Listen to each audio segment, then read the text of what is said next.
Good morning, y'all. Now, if you like the idea of buying in bulk to save money but aren't entirely sure how to start, it's not a problem. Let me show you how to do an entire pork loin. So I bought an entire 7.5, 8-pound pork loin. We're gonna break it down into simple roasts and easy pork chops for storage. It only takes a minute and you're gonna save a lot of money, which is amazing because we've got families to feed.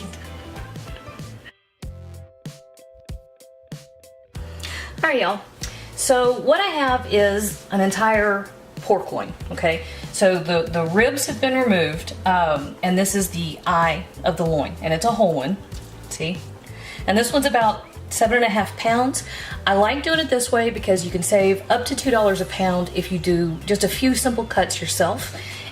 You can actually save even more than that if you buy them by the case at the warehouse stores. I just don't have room in my freezer at the moment. All right, so let me show you this. Let's see. Okay, so I've got 2 cutting boards because it's pretty big, see? And when you get a loin, you're gonna have one end that's bigger than the rest. And that's gonna determine where you make your cuts. Most of it is relatively the same size. And you've got a few options here. So you can, if you want to, cut the entire thing into chops, however thin or thick you want them. So just as an example, if you want some thin, quick cooking pork chops. All right, that little end kind of goes in my scrap pot. First cut or two might be a little bit scrappy. But if you want some super thin pork chops that are quick cooking, I see these in the grocery store all the time. That's all you have to do is continue on your way up here. If you want really super thick pork chops, you can do them as thick or thin as you like. So you'll see boneless pork loin chops in the grocery stores, and they're often an inch or 2 thick. That's all that is. If you want to take this a step further, you can butterfly it. Let's see if my paring knife happens to be where I can find it. Whoa! Nope, but the camera sure skewed around. All right, hang on a second. Let's see if I can find my paring knife real quick. Yes, here we go. All right, so if you've got a really nice thick pork chop like this, you can butterfly it by cutting all the way through and laying it open. So you cut all the way through until about right there. So you would come in here and do this. Don't let your knife slip and get the palm of your hand. Just something that's very typical of what I would do. And I think it's easiest to use the tip of your knife to go through that little bit of, if you find some cartilage. And this one's running all the way through, of course. It's also got a little bit of fat on it. So use the tip of your knife all the way through, and then you have a couple options here. You can either lay it open like this and pound it flat, or see, we've got a little pocket in here. So you could stuff this guy like that, lay it over the stuffing, pan sear it, finish it in the oven. So, okay, so super thin pork chops, thick pork chops, both great. Now, if you want to do a roast, and I've seen these pork roasts done this way, and they upcharge by $1 a pound for this, right? So this was, sorry, got a text. This was, I think I paid $2.49 a pound.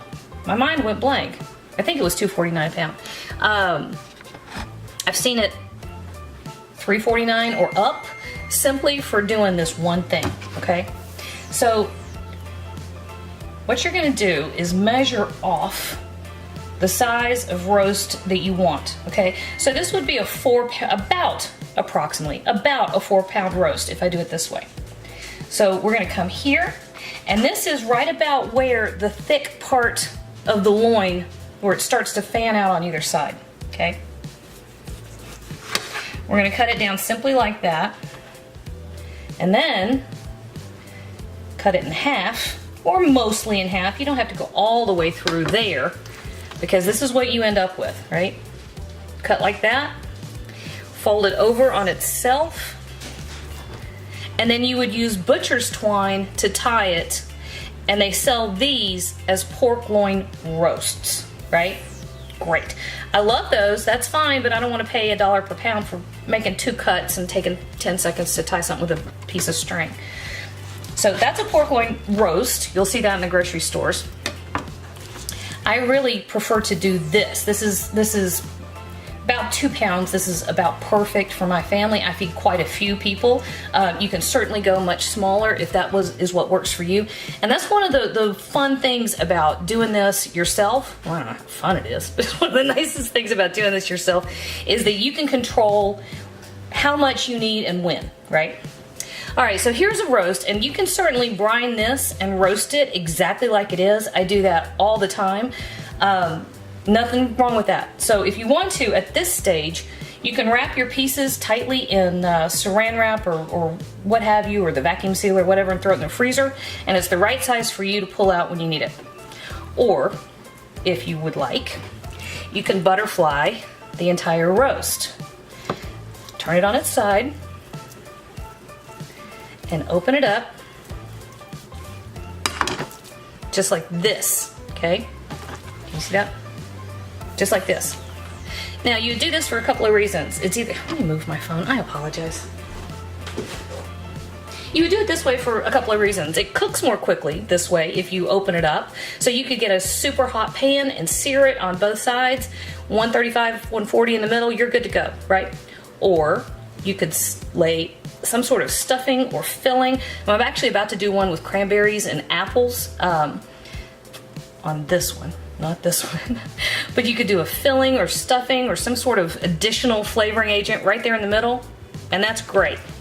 That's a butterfly, okay? Or, and I really like to do this, if you want to, take your knife, so here's the side of the roast, right? And you're gonna go relatively close to the top, because what we're going to do with this one is do that cranberry and apple stuffing, but I want to roll it, right? I want it to look like a roulade. I want to have nice distinct rolls in it. So I'm peeling back this top approximately a third, maybe a touch less than a third, and I'm peeling it back to right here. And I'm going to turn him over, and I'm going to cut down this way. So the butterfly is just opening it up kind of like a book. In this case, we have opened it up to about approximately thirds. The bottom layer is a little bit thicker, which means we can put stuffing here and fold it over, and stuffing here and fold it over. And you see how we'll have the nice swirly thing in the middle? If you even want to, you could go a little bit further down in there if you want to. I don't know that I want to. All right, guys. That's really just about it. This nice big fat thing, that's the part I like to put in the slow cooker. There tends to be more tough stuff in here, so a slow cooker will render that out and make it beautiful and tender. These others, we treat this pork loin almost as though it's already been cut into chops, so we can stuff it, we can butterfly it, we can trim it, we can pan sear it, you can do just about anything you want to, right? That's pretty awesome. Hey YouTube, thanks for watching, and if you thought that video was helpful, do me a huge favor. Hit like, hit subscribe, hit the little bell so you get a notification whenever I post a new video. And if you have a second, hop on over to Patreon and check out how to support my channel even more. Again, thanks for watching.